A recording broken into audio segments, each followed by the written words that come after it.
Piensa por un momento en lo que estás viendo ahora mismo. La pantalla, la habitación, los colores, las formas. La mayoría de nosotros vive convencido de algo muy simple, que lo que vemos es el mundo real, que nuestros ojos son como ventanas transparentes que nos muestran la realidad tal y como es, que los sonidos, los olores, el paso del tiempo, existen exactamente como los percibimos. Pero, ¿y si te dijera que esa idea, tan intuitiva y tan arraigada, es fundamentalmente falsa? La ciencia ha descubierto algo que puede resultar incómodo, pero que es fascinante. Lo que experimentamos como realidad no es el mundo, sino una versión construida por nuestro cerebro. No vemos la realidad. Vemos una interpretación, y esto no ocurre porque nuestro cerebro sea defectuoso o nos esté engañando. Ocurre porque su propósito nunca fue mostrarnos la verdad, sino permitirnos sobrevivir. La evolución no seleccionó a los organismos que mejor entendían el universo en su totalidad. Seleccionó a los que podían reaccionar más rápido, evitar peligros y tomar decisiones eficientes. La verdad completa del mundo sería abrumadora, demasiado compleja, demasiado lenta de procesar y, en muchos casos, completamente inútil para la supervivencia. Por eso, el cerebro simplifica, filtra información constantemente, descarta datos que considera irrelevantes, rellena los vacíos en nuestra percepción y, sobre todo, anticipa lo que va a pasar antes de que ocurra. Lo que tú llamas ver es, en realidad, una predicción constante. Tu cerebro está adivinando lo que hay ahí afuera, basándose en experiencias pasadas, y solo corrige esa predicción cuando algo no encaja, cuando ocurre una sorpresa. Es como un editor de cine que corta, monta y añade efectos para crear una historia coherente. Pero esa historia no es la grabación en bruto de la realidad. Tomemos los colores, por ejemplo. Los colores no existen como los ves. En el mundo físico, solo hay ondas electromagnéticas con diferentes longitudes. El rojo, el azul, el verde, no están ahí afuera, en los objetos. Son etiquetas, construcciones internas que tu cerebro crea para diferenciar información visual útil. Es una interfaz de usuario biológica. Lo mismo ocurre con los sonidos.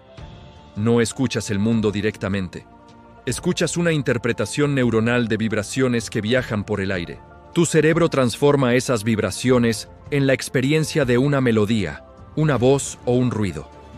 Sin ese proceso interno, el mundo sería un lugar silencioso lleno de simples ondas de presión. Incluso nuestra percepción del presente es una ilusión.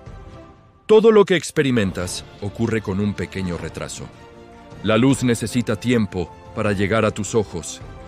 Las señales nerviosas necesitan tiempo para viajar hasta tu cerebro, y tu cerebro necesita tiempo para procesar toda esa información y construir una experiencia unificada y coherente.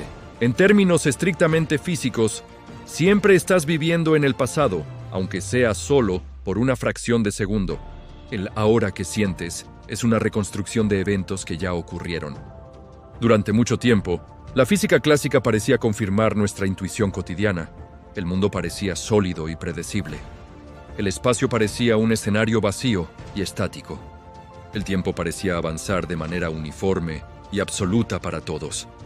Pero cuando la ciencia empezó a mirar la realidad a escalas mucho más pequeñas y mucho más grandes, esa imagen familiar se hizo pedazos. La materia sólida, esa que sentimos tan firme e impenetrable, resultó ser casi completamente espacio vacío. Los átomos que componen tu silla, tu mesa o tu propio cuerpo están formados por enormes vacíos entre el núcleo y los electrones. La sensación de solidez es una ilusión creada por la repulsión de fuerzas electromagnéticas. Y si nos adentramos aún más en el mundo de las partículas fundamentales, la cosa se vuelve todavía más extraña. Las partículas no se comportan como pequeñas bolas de billar. Se comportan como probabilidades, como ondas de potencial, como entidades matemáticas que no tienen una posición definida hasta que las medimos.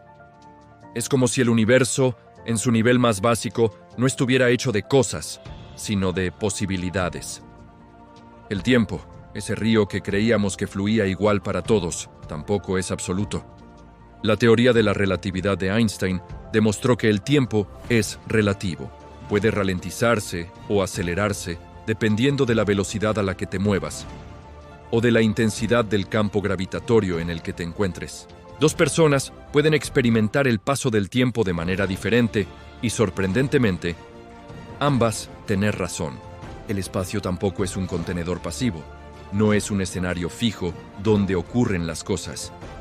Es una entidad dinámica, un tejido que puede curvarse, estirarse y deformarse por la presencia de masa y energía. Y es esa curvatura del espacio-tiempo la que experimentamos como gravedad. Nada de esto se parece a la realidad que experimentamos en nuestra vida diaria. Y la razón, como decíamos al principio, es simple. Nuestro cerebro no evolucionó para percibir el universo cuántico o relativista. Evolucionó para crear una interfaz de usuario funcional que nos permitiera sobrevivir en un entorno a escala humana. Nos dio una versión simplificada y útil, no una versión precisa. Esto nos lleva a una pregunta inevitable y profunda. Si nuestros sentidos nos engañan, si nuestro cerebro edita la experiencia, y si la física moderna describe un universo que contradice completamente nuestra intuición, entonces, ¿qué es exactamente la realidad? La respuesta no es que el mundo sea falso o una simulación. La respuesta es que solo interactuamos con una capa superficial, una representación, una versión reducida de algo infinitamente más profundo y complejo. De la misma forma que los iconos en la pantalla de tu ordenador no te muestran los circuitos, el código y los pulsos eléctricos que hacen que funcione, nuestra percepción no nos muestra la estructura fundamental del universo. Son accesos directos, útiles para interactuar, pero no son la máquina en sí. La realidad no es algo que simplemente esté ahí afuera, esperando a ser observado pasivamente. Es algo que emerge de la relación, de la interacción entre el universo físico y la mente que lo interpreta. Lo que tú experimentas como realidad no es una copia del mundo. Es una construcción activa y constante que ocurre dentro de ti. Entender esto no le quita sentido a nuestra vida, sino todo lo contrario. Nos hace comprender cuán limitada y, al mismo tiempo, cuán extraordinaria es nuestra experiencia. Vivimos dentro de una versión cuidadosamente editada del universo, sin siquiera darnos cuenta. Y aún así, somos capaces de reflexionar sobre ella, de cuestionarla y de estudiarla. Y es ahí donde la ciencia cumple su papel más importante. No se trata solo de que nos dé respuestas sobre cómo funcionan las cosas. Se trata de que nos muestra los límites de nuestra propia percepción. Nos obliga a aceptar que el mundo es mucho, pero mucho más extraño de lo que sentimos y mucho más profundo de lo que podemos imaginar. La ciencia no solo explica el universo, cambia fundamentalmente la forma en que nos entendemos a nosotros mismos dentro de él. Nos invita a mirar más allá de la interfaz, a dudar de lo evidente y a maravillarnos no solo con lo que vemos, sino con todo aquello que, aunque no podamos percibirlo directamente, sabemos que está ahí. Así que la próxima vez que mires a tu alrededor, recuerda que no estás viendo el mundo. Estás viendo tu versión del mundo. Una obra maestra de la evolución diseñada para la supervivencia. Una historia que tu cerebro te cuenta para que puedas navegar por la existencia. Y saberlo, en lugar de restarle valor, lo convierte en algo todavía más asombroso. Gracias por acompañarme en esta reflexión. Si te ha gustado este viaje a los límites de la realidad, no olvides darle a like, suscribirte y activar la campanita para no perderte los próximos vídeos. Nos vemos en el siguiente.